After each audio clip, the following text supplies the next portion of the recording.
জয় যিশু। প্রথম পাঠ প্রবক্তা এজিকিয়েলের গ্রন্থ, 16 অধ্যায়, 1 থেকে 15 পদ, 60 পদ এবং 63 পদ। সাংকেতিক কথা নিয়ে প্রভু জেরুসালামকে তার অতীত মহিমার কথা মনে করিয়ে দেন। তাকে তার অধর্মের জন্যে তিরস্কার করেন, শেষে ক্ষমাও দেন।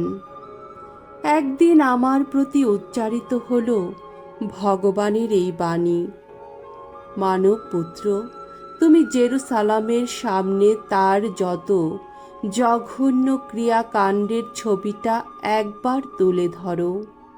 তাকে তুমি বলো, স্বয়ং প্রভু ভগবান জেরুসালামকে এই কথা বলছেন, কানান দেশেই তোমার বংশের উদ্ভব, তোমার জন্ম। তোমার পিতা ছিল আমরীয় আর মা ছিল হিত্তীয়। তোমার জন্মের বৃত্তান্ত এই: তুমি যেদিন জন্মেছিলে সেদিন কেউই তোমার নাড়ি কাটেনি, কেউই তোমাকে পরিষ্কার করতে জলে স্নান করায়নি, গায়ে নুনও ঘষে দেয়নি, কাঁথায় জড়িয়েও রাখেনি তোমায়।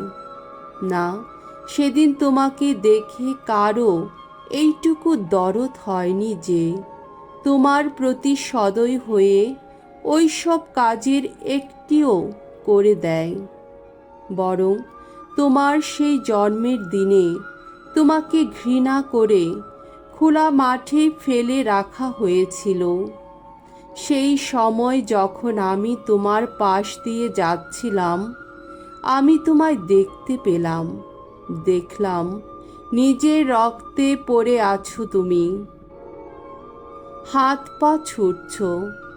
তখন তোমাকে আমি তোমার সেই রক্তে পড়ে থাকা অবস্থাতেই বললাম, বেঁচেই থাকো তুমি।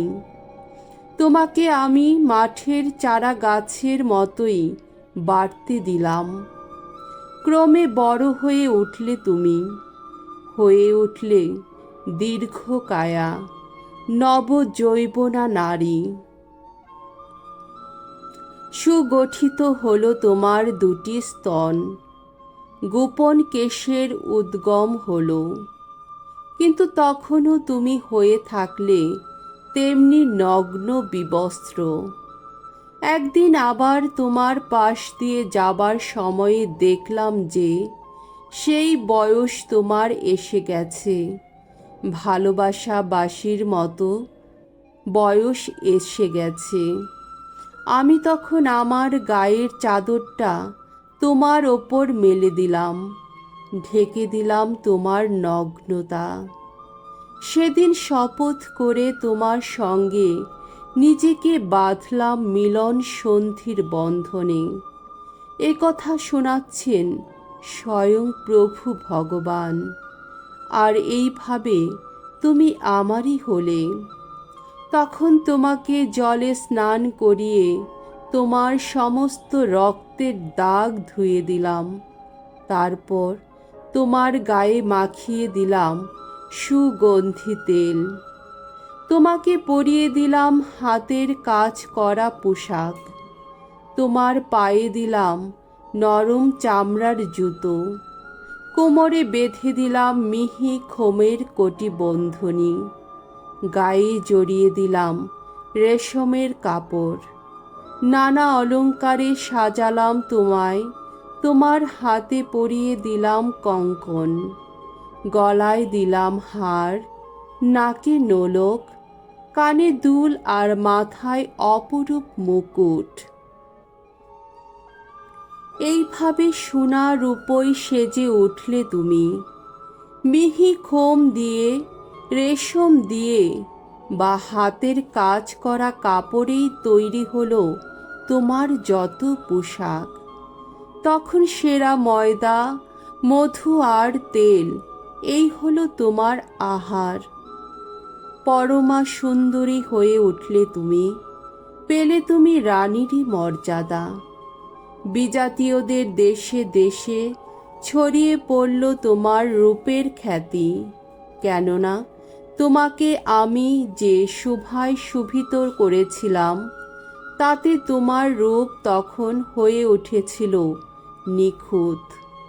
একথা শোনাচ্ছেন স্বয়ং প্রভু ভগবান। তুমি কিন্তু তোমার সেই রূপের ওপর অন্ধ বিশ্বাস রাখলে। তোমার খ্যাতির সুযোগ নিয়ে তুমি গণিকারী জীবন যাপন করতে লাগলে। গণিকা হয়ে যে কোনো প্রতীকের কাছে নিজেকে অবাধে বিকিয়ে দিতে লাগলে তুমি। তখন তাদেরই হয়ে উঠলে তুমি।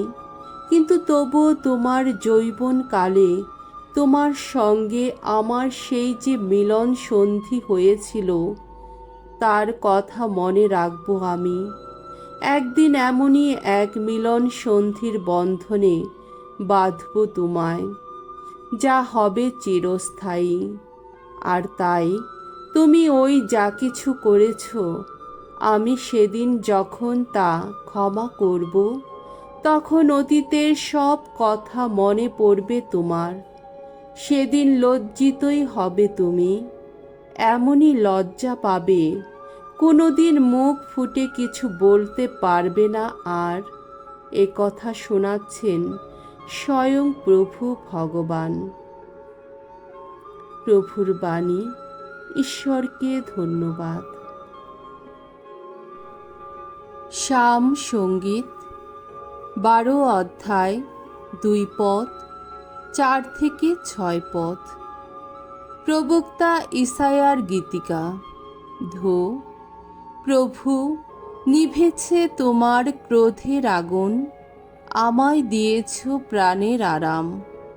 এই দেখো, ইনি আমার পরিত্রাতা ঈশ্বর। এখন বিশ্বাস করি আমি, কোনো ভয় নেই আর মনে। ভগবানই শক্তি আমার, আমার কণ্ঠগীতি। আহা, নিজেই হয়েছেন তিনি আমার পরিত্রাণ। ভগবানের শ্রুতিগান করো, করো তার নাম। বিজাতীয়দের মধ্যে প্রচারিত করো তার শত কীর্তি কথা। সকলকে শোনাও তার নাম কত মহিয়ান। তোমরা আজ ভগবানের করো গুণগান। আহা, তিনি গৌরবময় কাজই করেছেন। সমগ্র জগৎ জুড়ে এই কথা প্রচারিত হোক। সিয়নের যত পুরবাসী জয়ধ্বনি করো, হর্ষধ্বনি করো। তোমাদের মধ্যে আহা, কি অপূর্ব তার মাহাত্ম্য প্রকাশ।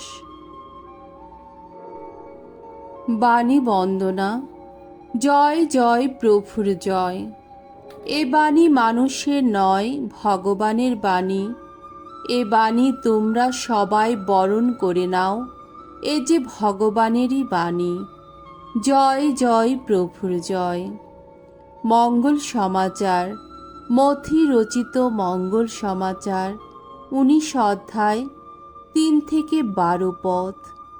বিবাহ বন্ধন এক অবিচ্ছেদ্য বন্ধন। খ্রিস্টের একান্ত সেবক হবার জন্যে অবিবাহিত থাকার সংকল্প। একদিন কয়েকজন ফরিসি একদিন তার কাছে এসে তাকে যাচাই করবার জন্যে জিজ্ঞেস করলেন, আচ্ছা, বিধান অনুসারে মানুষ কি যে কোনো কারণেই তার স্ত্রীকে ত্যাগ করতে পারে? উত্তরে যিশু বললেন, আপনারা কি শাস্ত্রে এই কথা কখনো পড়েননি যে আদিতে সৃষ্টিকর্তা মানুষকে পুরুষ ও নারী করে সৃষ্টি করেছিলেন? আর তিনি বলেও ছিলেন যে সেই জন্যে মানুষ তার পিতামাতাকে ছেড়ে নিজের স্ত্রীর সঙ্গে মিলিত হবে এবং তারা দুজনে এক দেহ হয়ে উঠবে। কাজে তারা আর দুজন নয়, তারা এক দেহ।